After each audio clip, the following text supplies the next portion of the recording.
ನಮಸ್ಕಾರ.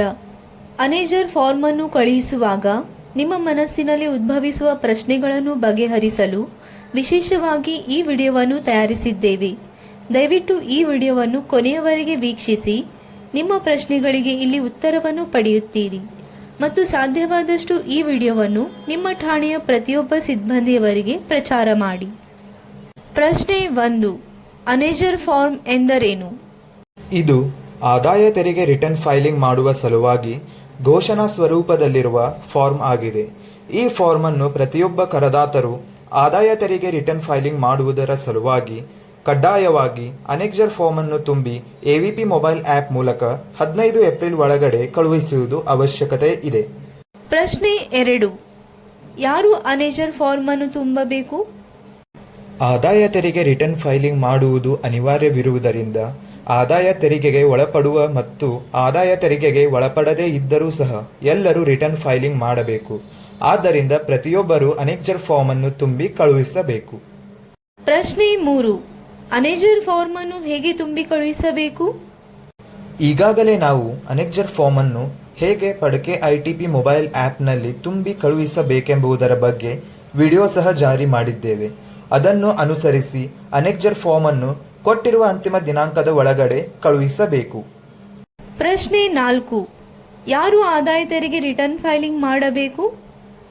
ಆದಾಯ ತೆರಿಗೆ ಇಲಾಖೆಯ ನಿಯಮದ ಪ್ರಕಾರ ಒಬ್ಬ ವ್ಯಕ್ತಿಯ ಒಟ್ಟು ವಾರ್ಷಿಕ ಆದಾಯವು ಅಂದರೆ ಗ್ರಾಸ್ ಇನ್ಕಮ್ 2.5 ಲಕ್ಷ ಮೀರಿದರೆ ರಿಟರ್ನ್ ಫೈಲಿಂಗ್ ಕಡ್ಡಾಯವಾಗಿ ಮಾಡಬೇಕು.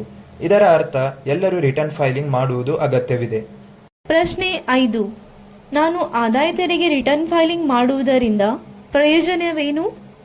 ನೀವು ಆದಾಯ ತೆರಿಗೆ ರಿಟರ್ನ್ ಫೈಲಿಂಗ್ ಮಾಡುವುದರಿಂದ ಸಾಲ ಪಡೆಯುವುದರ ಸಲುವಾಗಿ ಅಥವಾ ಯಾವುದೇ ಆರ್ಥಿಕ ವ್ಯವಹಾರ ಮಾಡುವ ಸಂದರ್ಭದಲ್ಲಿ ರಿಟರ್ನ್ ಫೈಲಿಂಗ್ ಮಾಡಿರುವ ಅಕ್ನಾಲೆಜ್ಮೆಂಟ್ ಕಾಪಿಯ ಅವಶ್ಯಕತೆ ಇರುತ್ತದೆ. ಅದಕ್ಕಾಗಿ ಪ್ರತಿ ವರ್ಷ ರಿಟರ್ನ್ ಫೈಲಿಂಗ್ ಮಾಡುವುದು ಅನಿವಾರ್ಯವಿದೆ ಹಾಗೂ ನಿಮ್ಮ ಆದಾಯದ ಸ್ಪಷ್ಟೀಕರಣ ಪ್ರಮಾಣ ಪತ್ರವನ್ನಾಗಿ ಬಳಸಬಹುದು ಇತ್ಯಾದಿಗಳ ಪ್ರಯೋಜನಗಳಿವೆ. ಪ್ರಶ್ನೆ 6. ನಾನು ಆದಾಯ ತೆರಿಗೆಗೆ ಒಳಪಡದೇ ಇದ್ದರೂ ಸಹ ಅನೇಜರ್ ಫಾರ್ಮ್ ತುಂಬಿ ಕಳುಹಿಸಬೇಕಾ? ಹೌದು, ನೀವು ಆದಾಯ ತೆರಿಗೆಗೆ ಒಳಪಡದೇ ಇದ್ದರೂ ಸಹ ಅನೆಕ್ಸರ್ ಫಾರ್ಮ್ ಅನ್ನು ತುಂಬಿ ಕಳುಹಿಸಬೇಕು. ಒಂದು ವೇಳೆ ನಿಮ್ಮ ವಾರ್ಷಿಕ ಆದಾಯ ಅಂದರೆ ಗ್ರಾಸ್ ಸ್ಯಾಲರಿ ಇನ್ಕಮ್ 2.5 ಲಕ್ಷ ಮೀರಿದರೆ ಕಡ್ಡಾಯವಾಗಿ ರಿಟರ್ನ್ ಫೈಲಿಂಗ್ ಮಾಡಬೇಕು. ಅದಕ್ಕಾಗಿ ಈ ಅನೆಕ್ಸರ್ ಫಾರ್ಮ್ ಅನ್ನು ತುಂಬಿ 15 ಏಪ್ರಿಲ್ ಒಳಗಡೆ ಕಳುಹಿಸಬೇಕು. ಪ್ರಶ್ನೆ 7. ನಾನು ಅನೇಜರ್ ಫಾರ್ಮ್ ಕಳುಹಿಸದೇ ಇದ್ದರೆ ಏನಾಗುತ್ತೆ? ಅನೆಕ್ಸರ್ ಫಾರ್ಮ್ ಅನ್ನು ನೀವು ಕಳುಹಿಸದೇ ಹೋದರೆ ನಾವು ನಿಮ್ಮ ಆದಾಯ ತೆರಿಗೆ ರಿಟರ್ನ್ ಫೈಲಿಂಗ್ ಮಾಡುವುದಿಲ್ಲ. ಒಂದು ವೇಳೆ ನೀವು ಆದಾಯ ತೆರಿಗೆ ರಿಟರ್ನ್ ಫೈಲಿಂಗ್ ಮಾಡಲು ವಿಫಲರಾದರೆ ಭವಿಷ್ಯದಲ್ಲಿ ಆದಾಯ ತೆರಿಗೆ ಇಲಾಖೆಯವರಿಂದ ಪೆನಾಲ್ಟಿ ಹಾಗೂ ಇನ್ಕಮ್ ಟ್ಯಾಕ್ಸ್ ನೋಟಿಸ್ಗಳನ್ನು ಪಡೆಯುತ್ತೀರಿ. ಅದಕ್ಕಾಗಿ ಭವಿಷ್ಯದಲ್ಲಿ ಉದ್ಭವಿಸುವ ತೊಂದರೆಗಳನ್ನು ತಪ್ಪಿಸಲು ಪ್ರತಿ ವರ್ಷ ತಪ್ಪದೇ ಫೈಲಿಂಗ್ ಮಾಡಬೇಕು. ಪ್ರಶ್ನೆ 8. ಅನೇಜರ್ ಫಾರ್ಮ್ ಕಳುಹಿಸಿಕೊಡುವ ಅಂತಿಮ ದಿನಾಂಕ ಯಾವುದು? ಅನೆಕ್ಸರ್ ಫಾರ್ಮ್ ಅನ್ನು ಕಳುಹಿಸಿಕೊಡುವ ಅಂತಿಮ ದಿನಾಂಕ 15 ಏಪ್ರಿಲ್ ಇದೆ. ಒಂದು ವೇಳೆ ನೀವು 15 ಏಪ್ರಿಲ್ ನಂತರ ಕಳುಹಿಸಲು ಪ್ರಯತ್ನಿಸಿದರೆ ಪಡಕೆ ITP ಮೊಬೈಲ್ ಆ್ಯಪ್ನಲ್ಲಿ ಸಬ್ಮಿಟ್ ಆಗುವುದಿಲ್ಲ. ಏಕೆಂದರೆ ಅಂತಿಮ ದಿನಾಂಕದ ನಂತರ ಅನೆಕ್ಸರ್ ಫಾರ್ಮ್ ಅನ್ನು ಕಳುಹಿಸುವ ಆಯ್ಕೆಯನ್ನು ಸಕ್ರಿಯಗೊಳಿಸಲಾಗುತ್ತದೆ. ಅದಕ್ಕಾಗಿ ದಯವಿಟ್ಟು ಅನೆಕ್ಸರ್ ಫಾರ್ಮ್ ಅನ್ನು ಮುಂಚಿತವಾಗಿ ಅಥವಾ 15 ಏಪ್ರಿಲ್ ಒಳಗಾಗಿ AVP ಮೊಬೈಲ್ ಆ್ಯಪ್ ಮೂಲಕ ಕಳುಹಿಸಬೇಕು. ಪ್ರಶ್ನೆ 9. ಫಾರ್ಮ್ 12BB ಮತ್ತು ಅನೇಜರ್ ಫಾರ್ಮ್ನಲ್ಲಿ ವ್ಯತ್ಯಾಸವೇನು? ನಿಮ್ಮ ಕಲ್ಪನೆಯ ಪ್ರಕಾರ ಫಾರ್ಮ್ 12BB ತುಂಬಿ ಕಳುಹಿಸಿದ ನಂತರ ಮತ್ತೆ ಅನೆಕ್ಸರ್ ಫಾರ್ಮ್ ಅನ್ನು ಕಳುಹಿಸುವ ಅವಶ್ಯಕತೆ ಇಲ್ಲ. ಆದರೆ ನಿಮ್ಮ ಕಲ್ಪನೆ ತಪ್ಪಾಗಿದೆ. ಅನೆಕ್ಸರ್ ಫಾರ್ಮ್ ಮತ್ತು 12BB ಫಾರ್ಮ್ ಇವೆರಡೂ ವಿಭಿನ್ನ ಫಾರ್ಮ್ಗಳಾಗಿವೆ. ಫಾರ್ಮ್ 12BB ಮತ್ತು ಅನೆಕ್ಸರ್ ಫಾರ್ಮ್ನಲ್ಲಿರುವ ವ್ಯತ್ಯಾಸ ಹೀಗಿದೆ. ಫಾರ್ಮ್ 12BB ಇದನ್ನು ಆದಾಯ ತೆರಿಗೆ ವಿನಾಯಿತಿಯನ್ನು ಪಡೆಯುವುದರ ಸಲುವಾಗಿ ತುಂಬಿ ಕೊಡಬೇಕು. ಈ ಫಾರ್ಮ್ ಅನ್ನು ಪ್ರತಿ ವರ್ಷ ಆಗಸ್ಟ್ ತಿಂಗಳಲ್ಲಿ ಕಳುಹಿಸಬೇಕು. ಅನೆಕ್ಸರ್ ಫಾರ್ಮ್ ಇದನ್ನು ಆದಾಯ ತೆರಿಗೆ ರಿಟರ್ನ್ ಫೈಲಿಂಗ್ ಮಾಡುವುದರ ಸಲುವಾಗಿ ಈ ಫಾರ್ಮ್ ಅನ್ನು ತುಂಬಿ ಪ್ರತಿ ವರ್ಷ ಮಾರ್ಚ್ ಹಾಗೂ ಏಪ್ರಿಲ್ ತಿಂಗಳಲ್ಲಿ ಕಳುಹಿಸಿಕೊಡಬೇಕು. ಪ್ರಶ್ನೆ 10. ಅನೇಜರ್ ಫಾರ್ಮ್ ಸಲ್ಲಿಸುವಾಗ ನಾನು ವೈಯಕ್ತಿಕ ಉಳಿತಾಯ ಹಾಗೂ ಕಡಿತಗಳನ್ನು ಕ್ಲೇಮ್ ಮಾಡಬಹುದಾ?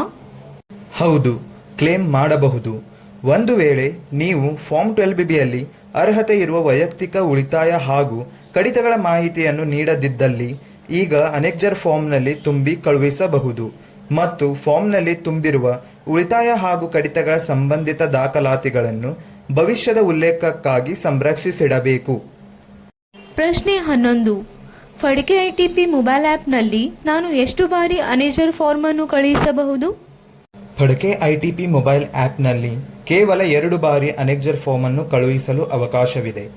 ಒಂದು ವೇಳೆ ನೀವು ತಿಳಿಯದೆ ತಪ್ಪಾದ ಮಾಹಿತಿಯನ್ನು ತುಂಬಿ ಫಾರ್ಮ್ ಕಳುಹಿಸಿದ್ದರೆ ಅದನ್ನು ಸರಿಪಡಿಸಿ 2ನೇ ಬಾರಿಗೆ ರಿವೈಸ್ ಅನೆಕ್ಜರ್ ಫಾರ್ಮ್ ಅನ್ನು ಕಳುಹಿಸಬಹುದು. ದಯವಿಟ್ಟು ಎಚ್ಚರಿಕೆಯಿಂದ ಸರಿಯಾದ ಮಾಹಿತಿಯನ್ನು ತುಂಬಿ ಅನೆಕ್ಜರ್ ಫಾರ್ಮ್ ಅನ್ನು ಕಳುಹಿಸಬೇಕು. ಪ್ರಶ್ನೆ 12. ಒಂದು ವೇಳೆ ಫಡ್ಕೆ ಐಟಿಪಿ ಆ್ಯಪ್ನಲ್ಲಿ ಅನೇಜರ್ ಫಾರ್ಮ್ ಓಪನ್ ಆಗದೆ ಹೋದರೆ ಏನು ಮಾಡಬೇಕು? ಫಡ್ಕೆ ಐಟಿಪಿ ಮೊಬೈಲ್ ಆ್ಯಪ್ನಲ್ಲಿ ನೀವು ಪ್ರೊಫೈಲ್ ಅಪ್ಡೇಟ್ ಮಾಡದೇ ಇದ್ದಲ್ಲಿ ಅನೆಕ್ಜರ್ ಫಾರ್ಮ್ ಆಪ್ಷನ್ ಓಪನ್ ಆಗುವುದಿಲ್ಲ. ಅದಕ್ಕಾಗಿ ನೀವು ಕಡ್ಡಾಯವಾಗಿ ಪ್ರೊಫೈಲ್ನಲ್ಲಿ ನಿಮ್ಮ ವೈಯಕ್ತಿಕ ಮಾಹಿತಿಯನ್ನು ಸರಿಯಾಗಿ ತುಂಬಿ ಪ್ರೊಫೈಲ್ ಅಪ್ಡೇಟ್ ಮಾಡಬೇಕು. ನಂತರ ಅನೆಕ್ಜರ್ ಫಾರ್ಮ್ ಓಪನ್ ಮಾಡಿ ಫಾರ್ಮ್ನಲ್ಲಿ ಸರಿಯಾದ ಮಾಹಿತಿಯನ್ನು ತುಂಬಿ ಅನೆಕ್ಜರ್ ಫಾರ್ಮ್ ಅನ್ನು ಸಬ್ಮಿಟ್ ಮಾಡಬೇಕು. ಒಂದು ವೇಳೆ ನಿಮಗೆ ಆ್ಯಪ್ನ ಸಂಬಂಧಿತ ಸಮಸ್ಯೆ ಅಥವಾ ಮಾಹಿತಿ ಬೇಕಾದಲ್ಲಿ ನಮ್ಮ ದೂರವಾಣಿ ಸಂಖ್ಯೆಗೆ ಕರೆ ಮಾಡಿ. ಪ್ರಶ್ನೆ 13.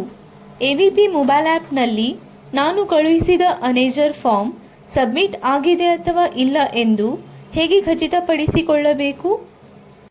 ಅನೆಕ್ಜರ್ ಫಾರ್ಮ್ ಸಬ್ಮಿಟ್ ಆಗಿದೆ ಅಥವಾ ಇಲ್ಲ ಎಂದು ಖಚಿತಪಡಿಸಿಕೊಳ್ಳಲು ಮೈ ಟ್ರ್ಯಾಕ್ ಸ್ಟೇಟಸ್ ಆಪ್ಷನ್ ಓಪನ್ ಮಾಡಿ.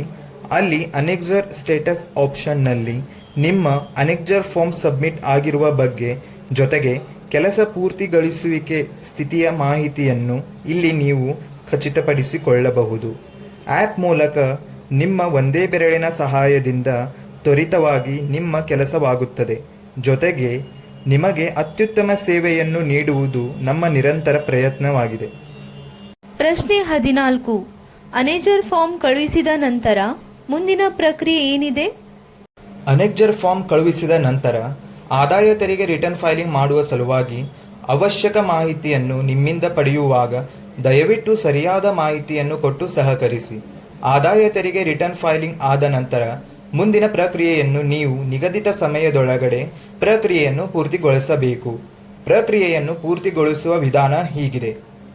ಆದಾಯ ತೆರಿಗೆ ರಿಟರ್ನ್ ಫೈಲಿಂಗ್ ಆದ ನಂತರ ITR ಪ್ರತಿಯನ್ನು ಪಡೆದು ಸಹಿ ಮಾಡಿ ಸ್ಪೀಡ್ ಪೋಸ್ಟ್ ಮೂಲಕ ಕಳುಹಿಸಬೇಕು ಅಥವಾ ಆಧಾರ್ OTP ಮೂಲಕ ಈ ಪರಿಶೀಲನೆ ಮಾಡಿಕೊಳ್ಳಬಹುದು. ಈ ಮೇಲಿನ ಯಾವುದಾದರೂ ವಿಧಾನದಿಂದ ನಿಮ್ಮ ರಿಟರ್ನ್ ಫೈಲಿಂಗ್ನ ಪ್ರಕ್ರಿಯೆಯನ್ನು 30 ದಿನದ ಒಳಗಡೆ ಪೂರ್ತಿಗೊಳಿಸುವುದು ಅವಶ್ಯಕವಿದೆ.